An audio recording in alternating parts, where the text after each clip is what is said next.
Welcome to the Prayagraj institute. इस video में हम लोग डिस्कस करेंगे वैदिक कल्चर से संबंधित अति महत्वपूर्ण प्रश्नों के बारे में। हमारे सामने जो पहला प्रश्न है, पहला प्रश्न यह है कि वेदों की संख्या कितनी है। तो वेदों की संख्या होती है 4, और वो 4 वेद कौन कौन से हैं? ऋग्वेद, सामवेद, यजुर्वेद और अथर्ववेद। दूसरा हमारे सामने प्रश्न है कि सबसे पुराना वेद कौन सा है। तो यहाँ पे दिए गए ऑप्शन में जो 4 ऑप्शन है उसमें जो सही उत्तर है वो है ऑप्शन नंबर 1। तो ऋग्वेद जो है 4 वेदों में सबसे पुराना वेद है। दूसरा प्रश्न यह है कि ऋग्वेद में कितने मंडल हैं। तो ऋग्वेद में मंडल की संख्या होती है 10। ऑप्शन नंबर बी इसका सही उत्तर है। अगला प्रश्न यह है कि गायत्री मंत्र का उल्लेख किस वेद में है। तो गायत्री मंत्र का उल्लेख आपको मिलेगा ऋग्वेद में। Option number A. अगला प्रश्न, गायत्री मंत्र का उल्लेख ऋग्वेद के किस मंडल में? ये बहुत इंपॉर्टेंट क्वेश्चन है। तो गायत्री मंत्र का उल्लेख ऋग्वेद के किस मंडल में है? तो इसका सही उत्तर है ऑप्शन नंबर सी। तो तीसरे मंडल में जो है, ऋग्वेद के तीसरे मंडल में गायत्री मंत्र का उल्लेख आपको देखने को मिलेगा। अगला प्रश्न यह है कि ऋग्वेद में सबसे पवित्र नदी किसे कहा गया है। तो ऋग्वेद की जो सबसे पवित्र नदी है वो है सरस्वती। ऑप्शन नंबर सी। सबसे नया वेद कौन सा है? तो सबसे नया वेद है ऑप्शन नंबर डी, अथर्ववेद। तो सबसे नया वेद कौन सा? अथर्ववेद। और सबसे पुराना वेद कौन सा? ऋग्वेद। इसको याद रखिए। वैदिक काल में राजा जनता से जो कर वसूल करता था उसे क्या कहते थे? ठीक है, फिर से इस क्वेश्चन को देखिए। वैदिक काल में राजा जनता से जो कर वसूल करता था उसे क्या कहते थे? जी हाँ, उसे कहते थे बलि। Option number B.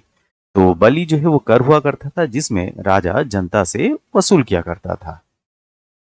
सत्यमेव जयते कहां से लिया गया है? आपको बताना है कि सत्यमेव जयते जो है वो किस उपनिषद से लिया गया है। तो ये है Mundaka Upanishad. Option number D. अगला प्रश्न, ऋग्वेद में किसका उल्लेख है? दिए गए 4 ऑप्शन में आपको बताना है कि ऋग्वेद में किसका उल्लेख। तो ऋग्वेद में मंत्र आपको मिलेंगे। Option number A.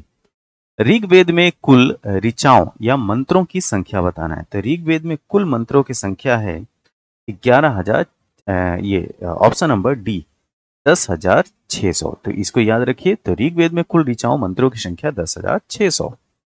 सामवेद में किसका उल्लेख है? आपको यहाँ पे बताना है कि सामवेद में किसका उल्लेख है। तो सामवेद रिलेटेड है संगीत से, म्यूजिक से। अगला प्रश्न यह है कि भारतीय संगीत का जनक किस वेद को कहा कहते हैं। तो भारतीय संगीत का जनक जो है वो सामवेद है, जैसा कि इससे पहले वाला प्रश्न था। यजुर्वेद में किसका उल्लेख है? तो यजुर्वेद में आपको उल्लेख मिलेगा कर्म कांड का। Option number B. तो यजुर्वेद में उल्लेख है कर्म कांड। अथर्ववेद में किसका उल्लेख है? ये बहुत ही इंपॉर्टेंट क्वेश्चन है। तो अथर्ववेद में रोग निवारण व जादू टोना। तो अथर्ववेद में आपसे पूछा जाए कि अथर्ववेद में किसका उल्लेख है? तो रोग निवारण व जादू टोना। उपनिषदों की संख्या कितनी है? देखिए, उपनिषदों की संख्या है 108। Option number C. तो उपनिषदों की टोटल जो संख्या है वो है 108। अगला प्रश्न यह है कि उपनिषद को अन्य किस नाम से जाना जाता है। तो उपनिषद को हम वेदांत भी बोलते हैं। ठीक है, वेद के अंत में आने वाले क्या कहलाते हैं? उपनिषद। तो वेदांत। ऑप्शन नंबर सी। वेदांगों की संख्या कितनी है? तो वेदांगों की संख्या है 6। Option number B. तो वेदांगों की संख्या कितनी है? 6। व्याकरण की सर्वप्रथम रचित पुस्तक का नाम बताना है। तो व्याकरण की सबसे पहली पुस्तक का क्या नाम है? यह है अष्टाध्यायी, जो कि संस्कृत व्याकरण की किताब है। अष्टाध्यायी के रचयिता कौन है? मतलब कि अष्टाध्यायी जो है वो किसने लिखा है? तो ये पाणिनि की बुक है। पाणिनि की बुक है क्या? अष्टाध्यायी। अगला प्रश्न हमारे सामने यह है कि पुराणों की संख्या कितनी होती है। तो पुराणों की संख्या है 18। Option number D. तो पुराणों की संख्या है 18। वैदिक आर्यों का मुख्य भोजन क्या था? ये भी प्रश्न आपसे पूछा जा सकता है। तो वैदिक आर्यों का मुख्य भोजन था दूध और इसके उत्पाद। ठीक है, दूध और इसके उत्पाद जो है वैदिक आर्यों के मुख्य भोजन में आते थे। निम्नलिखित में से कौन सा अन्न मनुष्य द्वारा सबसे पहले प्रयोग में लाया गया? ठीक है, तो उस फूड ग्रेन का नाम बताना है जिसको मनुष्य ने सबसे पहले अपने प्रयोग में लाया। तो ये है जौ। Option number A. जौ जो है वो सबसे पहले अन्न के रूप में मनुष्य द्वारा प्रयोग में लाया गया था। वैदिक लोगों द्वारा किस धातु का प्रयोग सबसे पहले किया गया? ठीक है, तो वैदिक टाइम पीरियड के जो लोग थे वो सबसे पहले किस मेटल का उन्होंने यूज किया, तो ये है तांबा, ऑप्शन नंबर बी। वेद शब्द का अर्थ क्या होता है, तो वेद का मतलब क्या होता है ये आपको बताना है। तो वेद का मतलब होता है ज्ञान। वेद जो है वो ज्ञान को इंडिकेट करता है। आर्य सभ्यता में मनुष्य के जीवन के आयु के अवरोही अवरोही क्रमानुसार कौन सा सही है, तो ये सही है ऑप्शन नंबर सी, ब्रह्मचर्य, गृहस्थ, वानप्रस्थ और उसके बाद में सबसे लास्ट में आता है संन्यास, ऑप्शन नंबर सी। अगला प्रश्न यह है कि आरंभिक वैदिक काल में वर्ण व्यवस्था आधारित थी किस पे, तो ऑप्शन नंबर सी, व्यवसाय पे। जो आरंभिक काल में जो वर्ण व्यवस्था थी वो व्यवसाय पर आधारित थी। अगला प्रश्न यह है कि आर्यों को एक जाति कहने वाला पहला यूरोपियन कौन था, तो आर्यों को एक जाति कहने वाला पहला जो यूरोपियन था वो था Max Muller, option number C. Max Muller जो है आर्यों को एक जाति कहने वाला पहला यूरोपियन था। आर्यन जनजातियों की पराधीनतम बस्ती कहाँ है, ठीक है, फिर से देखिए, आर्यन जनजातियों की पराधीनतम बस्ती कहाँ है, तो ऑप्शन नंबर डी, सप्त सिंधु, ऑप्शन नंबर डी है इसका सही उत्तर। उपनिषद क्या है, अगर आपसे पूछा जाए कि उपनिषद क्या है, तो उपनिषद जो है हिंदू दर्शन का स्रोत है। जो हिंदू फिलॉसफी है उसका सोर्स क्या है, उपनिषद है। अगला प्रश्न आसान सा प्रश्न है कि रामायण के रचयिता कौन है, तो रामायण के रचयिता हैं Valmiki ji, option number B. Ramayan में कितने कांड हैं, ये बहुत इंपॉर्टेंट है। तो रामायण में टोटल 7 कांड आपको देखने को मिलेंगे और ये हैं कांड कौन कौन से, तो बाल कांड, अयोध्या कांड, अरण्यक कांड, किष्किंधा कांड, सुंदर कांड, लंका कांड या युद्ध कांड और सबसे लास्ट में उत्तर कांड। महाभारत के रचयिता कौन है, अगला प्रश्न ये है कि महाभारत के रचयिता कौन है, तो महाभारत के रचयिता है वेद व्यास। अर्थशास्त्र के रचयिता कौन है, तो अर्थशास्त्र के रचयिता हैं कौटिल्य, ऑप्शन नंबर डी। अर्थशास्त्र के रचयिता कौटिल्य है, ठीक है। तो कौटिल्य को विष्णुगुप्त या चाणक्य के नाम से भी जाना जाता है, इसको भी याद रखिए। मेघदूत के रचयिता कौन है, तो मेघदूत के रचयिता हैं ऑप्शन नंबर सी, कालिदास।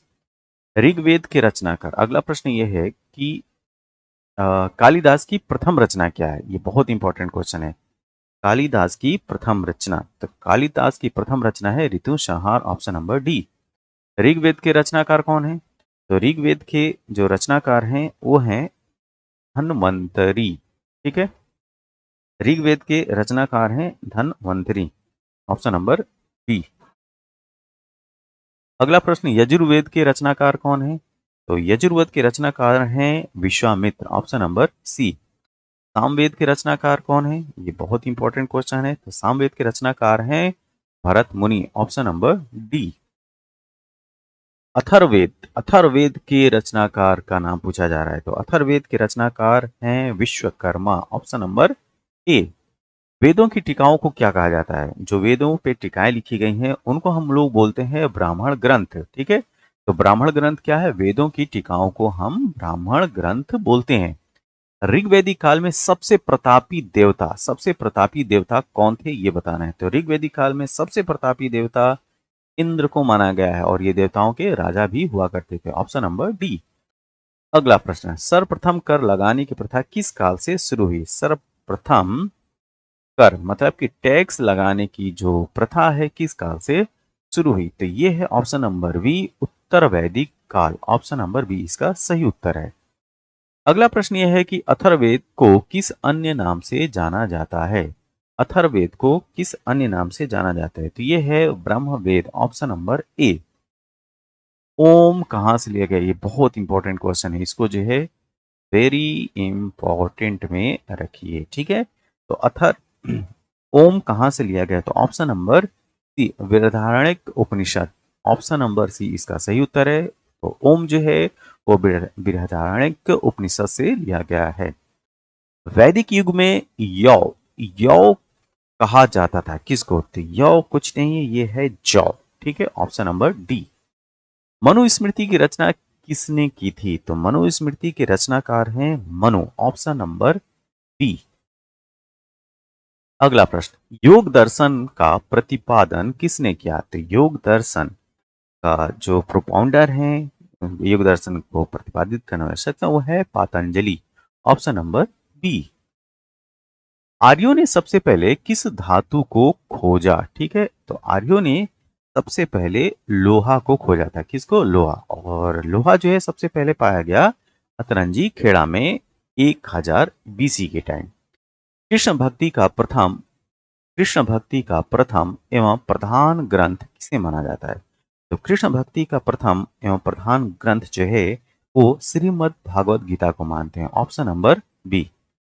अच्छा, ऋग्वेद में अघन्य या अघन्या शब्द का प्रयोग किस पशु के लिए किया गया है? तो यह किया गया है गाय के लिए। Option number A. तो ये जो है कुछ इंपॉर्टेंट प्रश्न थे ऋग्वैदिक टाइम पीरियड से। यह वीडियो आपको कैसा लगा? जैसा भी लगा हो आप अपने सुझाव जो है कमेंट बॉक्स में जरूर दें। और इस वीडियो की पीडीएफ के लिए आप द प्रयागराज इंस्टीट्यूट के टेलीग्राम चैनल को ज्वाइन कीजिए और वहां से इस पीडीएफ को प्राप्त कर सकते हैं। तब तक के लिए थैंक यू, धन्यवाद।